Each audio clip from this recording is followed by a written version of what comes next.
ሀይሚዬ ከባድ መልእክት አስተላልፋለች። የቡራ ንግስት ማለት ነው። አልተቻለችም። ቅኔው እኮ ባገባው ማለት ነው።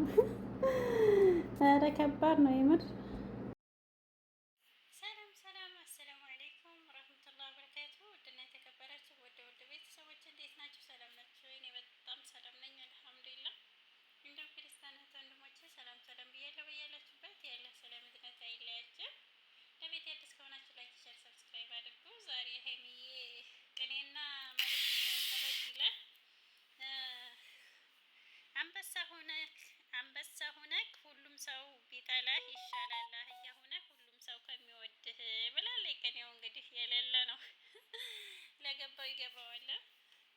እና ሀይሚዬና ብሩኬ ሰላማችሁን የድሮ ማንነታችሁን ይመልስልን። የምር እስከ መቼ ድረስ እና ጀግና ሀይሚዬ ክብሯን ጠባቂ አትበገሮ ማለት ነው። ሀይሚዬ የምር ትለያለሽ።